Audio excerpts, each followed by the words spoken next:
നിയമവിരുദ്ധമായ പ്രവർത്തനത്തിൽ ബിനീഷ് പങ്കാളിയായിട്ടുണ്ടെങ്കിൽ നിയമ നടപടി സ്വീകരിക്കട്ടെ, ശിക്ഷിക്കേണ്ടതാണെങ്കിൽ ശിക്ഷിക്കട്ടെ. ആരും അതിൽ യാതൊരു സംരക്ഷണവും കൊടുക്കാൻ പോകുന്നില്ല. ബിനീഷ് വല്ല കുറ്റവും ചെയ്തിട്ടുണ്ടെങ്കിൽ അവനെ ശിക്ഷിക്കട്ടെ, തൂക്കിക്കൊല്ലേണ്ടതാണെങ്കിൽ തൂക്കിക്കൊല്ലട്ടെ. സർക്കാർ പ്രതികരിക്കേണ്ട വിഷയമല്ല അത്. അതുമായി ബന്ധപ്പെട്ട് ഏതെങ്കിലും തരത്തിലുള്ള നിയമവിരുദ്ധ കാര്യങ്ങൾ ഉണ്ടായിട്ടുണ്ടെങ്കിൽ അതിൽ ബന്ധപ്പെട്ട ഏജൻസികൾ ഫലപ്രദമായ നടപടിയെടുക്കും. പിന്നെ കാര്യങ്ങളുമായി ബന്ധപ്പെട്ട വ്യക്തി തന്നെ വിശദീകരണം നടത്തിയിട്ടുമുണ്ട്. അതെ, ഞാൻ പറഞ്ഞല്ലോ, അത് അങ്ങനെയൊരു നിയമവിരുദ്ധമായ കാര്യം നടന്നിട്ടുണ്ടെങ്കിൽ നിയമവിരുദ്ധമായ കാര്യങ്ങൾ അന്വേഷിക്കേണ്ട ഏജൻസികൾ സ്വാഭാവികമായും അത് അന്വേഷിക്കുമല്ലോ. അപ്പോൾ എനിക്ക് എന്ത് നൽകിയില്ല എന്ന് നോക്കിയിട്ടല്ല ഞാനൊരു നിലപാട് എൻ്റെ ജീവിതത്തിൽ എടുത്തിട്ടുള്ളത്, ഇനി എടുക്കാനും പോകുന്നത്. എൻ്റെ നേതാവാണ് സഖാവ് പിണറായി വിജയൻ. ആ സഖാവിൻ്റെ എതിരായിട്ടുള്ള ഒരു നീക്കമായിട്ടാണ് ഞാനിത് കാണുന്നത്. ആ സഖാവിനെതിരായിട്ടുള്ള നീക്കം എന്ന് പറയുമ്പോൾ പാർട്ടിക്കെതിരായിട്ടുള്ള നീക്കമാണ്. അപ്പോൾ ആ നീക്കം എന്ന് പറയുന്നത് പാർട്ടി എന്നുള്ളതിൻ്റെ പ്ലാറ്റ്ഫോമിൽ നിന്നുകൊണ്ട് മാത്രമാണ് എനിക്കതിനെ സംസാരിക്കാനും അതിനെ പ്രതിരോധിക്കേണ്ട ഉത്തരവാദിത്വം ഉള്ളത്. നമസ്കാരം. മുൻ മുഖ്യമന്ത്രിയും പ്രതിപക്ഷ നേതാവുമായ പിണറായി വിജയൻ്റെ വീട് ഇന്ന് ED റെയ്ഡ് ചെയ്യുകയുണ്ടായി. CMRൽ നിന്നും 1,72,00,000 രൂപ മുൻ മുഖ്യമന്ത്രിയുടെ മകളായ വീണ വിജയൻ്റെ എക്സാലോജിക് എന്ന കമ്പനിയിലേക്ക് വന്നിട്ടുണ്ടായിരുന്നു. അല്ലെങ്കിൽ വീണ വിജയൻ CMRൽ നിന്നും 1,72,00,000 രൂപ വാങ്ങിയിട്ടുണ്ടായിരുന്നു. വിദ്യാഭ്യാസ സ്ഥാപനങ്ങൾക്കുള്ള സോഫ്റ്റ്വെയർ ഡെവലപ്പ് ചെയ്യുന്നു എന്നുള്ളതാണ് വീണ വിജയൻ്റെ മേൽനോട്ടത്തിലുള്ള അല്ലെങ്കിൽ വീണ വിജയൻ്റെ കമ്പനിയായ എക്സാലോജിക്ക് അതിൻ്റെ പ്രവർത്തന മണ്ഡലത്തിൽ കാണിച്ചിരിക്കുന്നത്. എന്നാൽ കരിമണൽ ഖനന കമ്പനിയായ സിന്തറ്റിക്കും റൂട്ടയിലും വേർതിരിച്ചെടുക്കുന്ന CMRൽ വിദ്യാഭ്യാസ ആവശ്യങ്ങൾക്ക് വേണ്ടിയിട്ടുള്ള സോഫ്റ്റ്വെയറിൻ്റെ സേവനം എങ്ങനെയാണ് വീണ വിജയൻ ലഭ്യമാക്കുക? ആ ഇല്ലാത്ത സേവനങ്ങൾക്ക് വേണ്ടിയാണ് CMRൽ നിന്നും 1,72,00,000 രൂപ വാങ്ങിയത് എന്ന് ആദായ നികുതി വകുപ്പിൻ്റെ ഇൻട്രീം സെറ്റിൽമെൻറ്റ് ബോർഡിൽ പറഞ്ഞിരിക്കുന്നു. CMRൽ അതിന് കൃത്യമായി നികുതി അടച്ച് ആ കേസിൽ നിന്നും രക്ഷപ്പെട്ടിരിക്കുന്നു. ഈ ഒരു സംഭവവുമായി ബന്ധപ്പെട്ടാണ് ഇപ്പോൾ ED അന്വേഷണം വന്നിരിക്കുന്നത് എന്നുള്ളത് ബഹുമാനപ്പെട്ട പ്രേക്ഷകർക്ക് എല്ലാവർക്കും അറിയാം.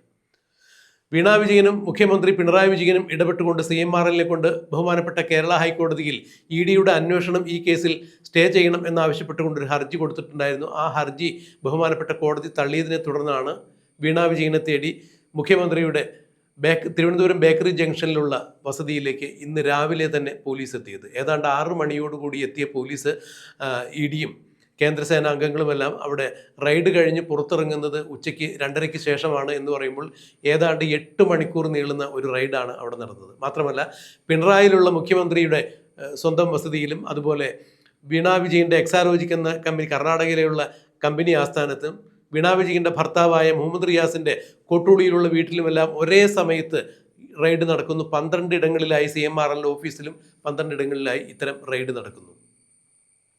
ഈ റെയ്ഡിൽ പ്രതിഷേധിച്ച് കേരളത്തിൽ അങ്ങോളം ഇങ്ങോളം CPM പ്രവർത്തകരും MP ഗോവിന്ദനും അല്ലെങ്കിൽ CPMൻ്റെ MLAമാരും മുൻ മന്ത്രിമാരും അടക്കമുള്ള ആളുകളെല്ലാവരും തെരുവിൽ കുത്തിയിരുന്ന് പ്രതിഷേധിക്കുന്നു. തിരുവനന്തപുരത്ത് മുൻ മുഖ്യമന്ത്രിയായിരുന്ന പിണറായി വിജയൻ്റെ വീടിന് മുന്നിൽ ED റെയ്ഡ് നടക്കുമ്പോൾ പ്രതിഷേധത്തിന് MP ഗോവിന്ദൻ അടക്കമുള്ള മുതിർന്ന നേതാക്കൾ എത്തിയിട്ടുണ്ടായിരുന്നു. എന്നാൽ EDയുടെ റെയ്ഡ് കഴിഞ്ഞ് അവർ പുറത്തേക്ക് ഇറങ്ങുന്ന സമയത്ത് EDയുടെ വാഹനത്തെ പ്രവർത്തകർ ആക്രമിക്കുന്നതും ആ വാഹനത്തിൻ്റെ ചില്ല് തല്ലിപ്പൊളിക്കുന്നതും ED ഉദ്യോഗസ്ഥന്മാർക്ക് പരിക്ക് പറ്റുന്നതുമെല്ലാം ദൃശ്യങ്ങളിലൂടെ ജനം തത്സമയം കണ്ടത് തന്നെയാണ്. ഈ പ്രവർത്തകരെ പാളയത്തുള്ള പാർട്ടി ഓഫീസിൽ ഒളിപ്പിച്ചുകൊണ്ട് നേതാക്കന്മാർ ആ പ്രവർത്തകരെ, അതായത് ED ഉദ്യോഗസ്ഥരെ ആക്രമിച്ച പ്രവർത്തകരെ ഒരു കാരണവശാലും പോലീസിന് വിട്ടുകൊടുക്കില്ല എന്ന് പറയുന്നു.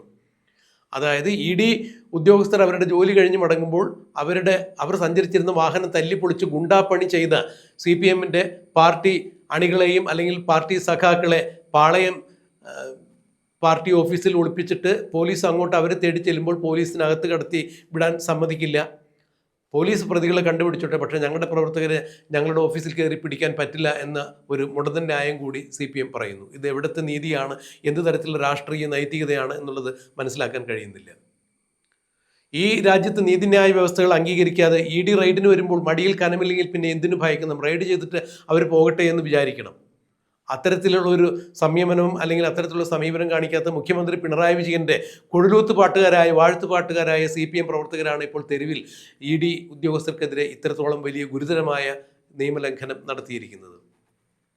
ഈ വിഷയവുമായി ബന്ധപ്പെട്ട് കോടിയേരി ബാലകൃഷ്ണൻ്റെ മകൻ, അതായത് മുൻ CPMൻ്റെ ആഭ്യന്തര വകുപ്പ് മന്ത്രിയായിരുന്ന CPMൻ്റെ സംസ്ഥാന സെക്രട്ടറി ആയിരുന്ന കോടിയേരി ബാലകൃഷ്ണൻ, അദ്ദേഹം മൺമറഞ്ഞു. അദ്ദേഹത്തിൻ്റെ മകനായ ബിനീഷ് കോടിയേരി ചില പ്രസ്താവനകൾ നടത്തിയിരിക്കുന്നു.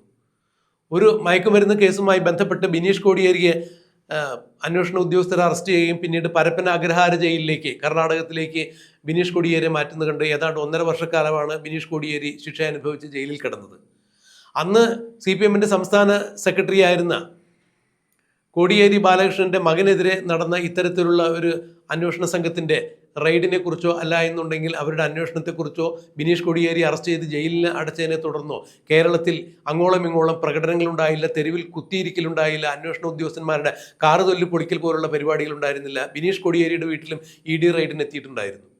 എന്നാൽ ഇന്ന് നടന്നു പോലുള്ള കലാപരിപാടികളൊന്നും അന്ന് കണ്ടില്ല. അപ്പോൾ മുൻ മുഖ്യമന്ത്രിയായിരുന്ന ഇപ്പോഴത്തെ പ്രതിപക്ഷ നേതാവായിരുന്ന പിണറായി വിജയന്റെ മകളുടെ പേരിലുള്ള ഒരു അന്വേഷണം വന്നപ്പോൾ, മകളെ താമസിക്കുന്ന സ്ഥലത്ത് റെയ്ഡിന് വന്നപ്പോൾ അവരെ ചോദ്യം ചെയ്തു എന്നതിൻ്റെ പേരിൽ കേരളത്തിൽ എമ്പാടും CPM പ്രവർത്തകർ പിണറായി വിജയന് വേണ്ടി തെരുവിലിറങ്ങുന്നു, അന്വേഷണ ഉദ്യോഗസ്ഥന്മാരുടെ കാറ് തല്ലിപ്പൊളിക്കുന്നു എന്നിങ്ങനെയുള്ള കലാപരിപാടികൾ നടത്തുമ്പോൾ ബിനീഷ് കോടിയേരിയെ അറസ്റ്റ് ചെയ്ത് ജയിലിൽ കൊണ്ടുപോയിടുമ്പോൾ കോടിയേരി ബാലകൃഷ്ണൻ പോലും പറഞ്ഞത് അവൻ മുതിർന്നൊരു വ്യക്തിയാണ്, നിയമത്തിൻ്റെ വഴിക്ക് പോകട്ടെ എന്നുള്ളതാണ്.